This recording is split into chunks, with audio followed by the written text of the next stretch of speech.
కొన్ని సినిమా మంచి టాక్ వచ్చిన తర్వాత కొన్ని యూఎస్కి వెళ్ళి ఈ మధ్యన అందరూ యూఎస్కి వెళ్ళి మన వాళ్ళందరినీ కలిసి వస్తున్నారు. అలాంటి ప్లాన్ ఏమైనా ఉందా?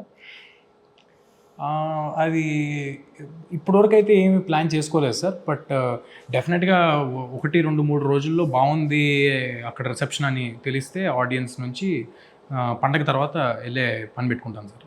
ఒకసారి వెళ్ళి సరదాగా అందరినీ మన వాళ్ళందరినీ. నేను ఎప్పుడు వెళ్ళలేదు సార్ అమెరికా, ఇది ఫస్ట్ టైం అవుద్ది. ఈ వంకన వెళ్ళండి, ఈ సందర్భంగా వెళ్ళండి. ఇంకోటి ఏంటో తెలుసా, భలే ఉంటుంది ఇది చెప్తే. నాకు ఫిబ్రవరి ఎండింగ్తో యూఎస్ వీసా ఎక్స్పైర్ అవుతాను. 10 years బ్యాక్ తీసుకున్నా, ఇప్పటివరకు ఒకసారి వెళ్ళలేదు. వాళ్ళలేదు. టైం చూడండి సార్, అన్ని కనెక్షన్స్ చూడండి, కరెక్ట్గా ఆ టైంకి వెళ్ళాల్సిన టైంకి అలా అలా వచ్చి పడింది ఫైనల్గా. ఫిబ్రవరి దాకా ఉంది కదా, ఉంది చాలు. ఏదో వెళ్ళి వచ్చేస్తారే ఉంది 10 days. అదే అంటున్నాను సార్, కరెక్ట్గా నా రిలీజ్ వరకు అన్నీ ఈ సినిమాకి సార్. నేను చెప్తే మీకు చాలా సర్ప్రైజింగ్ అనిపిస్తాయి కొన్ని ఇన్సిడెంట్స్. ఆఫ్ కెమెరా కూడా చెప్తా మీకు. అట్లేదు, ఆన్ కెమెరా చెప్పండి. మంచి ఇన్సిడెంట్, మంచి విషయాలు ఆన్ కెమెరా కూడా చెప్పచ్చు. కొంచెం సెంటిమెంట్ ఎందుకని ఏం పర్వాలేదు. జనాలకి మీరు భక్తిని పెంచుతున్నారు కానీ చెడుని పెంచట్లేదు కదా. లేదు, మనం జస్ట్ ఏ ఇతరత్ర ఇంటెన్షన్స్ నాకు కానీ డైరెక్టర్కి కానీ సినిమా బాగా తీద్దాం, మంచి సినిమా డెలివర్ చేద్దాం తప్ప ఇంకేమీ లేదు సార్. 2 సినిమాలు ఎక్కించేద్దాం, 3 సినిమాలు ఎక్కించేద్దాం పక్కన, ఇది అసలు ఏం లేదు. సో ఒక ప్యూర్ ఇంటెన్షన్తో బయలుదేరి ఈ సినిమా చేసుకుంటూ వెళ్ళాం సార్. ఒక సగం మాత్రమే మేము చేసాం సార్.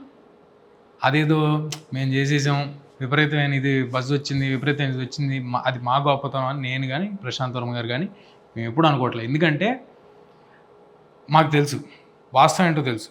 మేము మా ఎఫర్ట్ పెట్టాం, this is no doubt about it. కానీ ఏదో ఒక డివైన్ ఫోర్స్ నడిపిస్తున్నట్టు ఉంటుంది.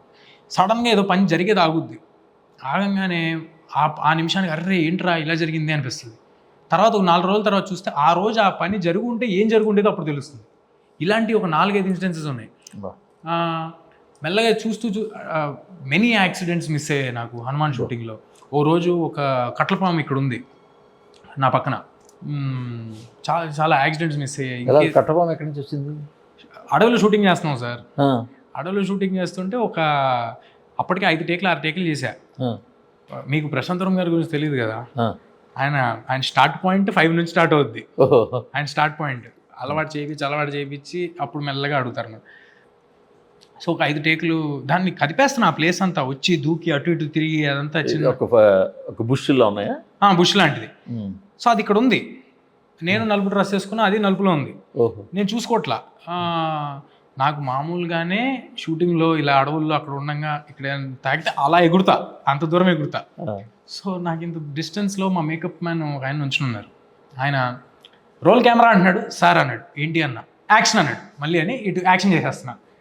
కట్ అన్నాడు, రోల్ కెమెరా అనేలో వీలోపు మళ్ళీ నా సార్ అన్నాడు, ఏంటి అన్న, మళ్ళీ ఇలాగ ఒక 3 సార్లు జరిగింది. 3సారి రోల్ కెమెరా అంటున్నాడు, ఏంటి చెప్పాయి అన్నాడు, మీ వెనకాల అంటున్నాడు. అనగానే ఇలా దూకాను సార్, వెనక్కి కూడా తిరగల, దూకి ఏంటని చెప్పి తిరిగి వస్తే పాము మొత్తం అందరూ అటు ఇటు పరిగెట్టారు. ఇక్కడే ఉంది సార్, వెళ్ళిపోయింది. అది వెళ్ళిపోయిన తర్వాత మరి ఎందుకు చెప్పలేదు అంటే, మీకు ఫట్మని సార్ పాము అంటే మీరు వెనక్కి తిరిగితే అది ఏం చేస్తుందని చెప్పలేదు.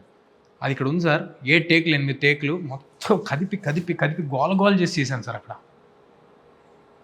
నాకు మాత్రం ఏం జరగలేదు. ఇది చాలా స్మాలెస్ట్ ఇన్సిడెంట్ నేను చెప్తున్న దాంట్లో. చాలా జరిగాయి. నేను అందుకే ఆ రోజు స్టేజ్ మీద కూడా నేను అన్నది, అన్ని అడ్డంకులు దాటుకుని లక్ష్యాన్ని చేరిపోతాం అనే కాన్ఫిడెన్స్ ఎక్కడి నుంచి వచ్చిందంటే ఏదో ఫోర్స్ అయితే ఉంది సార్, నిజంగా ఉంది. మామూలుగా నా వయసులో ఉండేవాళ్ళు నా ఫ్రెండ్స్ కానీ వాళ్ళందరూ కొంచెం ఏదో దేవుడిని నమ్మకుండా ఉంటే ఏదో కూల్ అనుకుంటారు.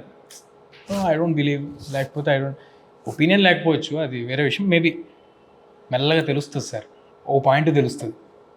ఇలాంటి ఇన్సిడెన్సెస్ లైఫ్లో జరుగుతుంది. ఒకటి సరైనది తగిలితే ఇది కాదు, ఈ పాముది కాదు, ఇదేం కాదు, ఇలాంటి ఏదండి జీవితంలో ఒక స్టేజ్లో. అవును సార్, ఒక ఫోర్స్ డ్రైవ్ చేసినప్పుడు, అవును సార్, ఒక ఫోర్స్ మనం కాపాడినప్పుడు, అవును సార్, అట్లప్పుడు తెలుస్తుంది. అవును సార్, నాకు చాలా ఆ డీప్ థింకింగ్ చాలా ఎక్కువ సార్ నాకు. అంటే రీసెంట్గా లాస్ట్ ఇయర్ ఫ్యామిలీలో ఎవరో పోయారు, చాలా చిన్న ఏజ్. సో నాకు థింకింగ్ మొదలవుద్ది, ఎందుకు అంటే మిగతా ఎంత ప్రయత్నించినా జరగల. Very good people. So there is some karma, there is some other thing that is influencing. చిన్న ఏజ్ వాళ్ళు ఇలాంటివన్నీ చూసినప్పుడు, లేకపోతే కొన్నిసార్లు మనం సగం పని చేస్తేనే 10 రెట్లు సక్సెస్ వస్తుంటాయి, కొన్నిసార్లు 10 రెట్లు ఎఫర్ట్ పెట్టి చేసినా అవి రివర్స్ అవుతూ ఉంటాయి. There is a divine force, there is no doubt about it. మెల్లగా తెలుస్తుంది. నా ఒపీనియన్ ఏంటంటే నేను ఇది ఎందుకు చెప్తున్నానంటే ఇది చూసి నా ఏజ్ గ్రూప్ వాళ్ళు ఎవరైనా ఒక ఇద్దరు ముగ్గురు ఒక అండర్స్టాండింగ్కి వస్తే దానిలో ఒక చిన్న ఆలోచన పుట్టిన వెరీ గుడ్ అని చెప్తాను సార్.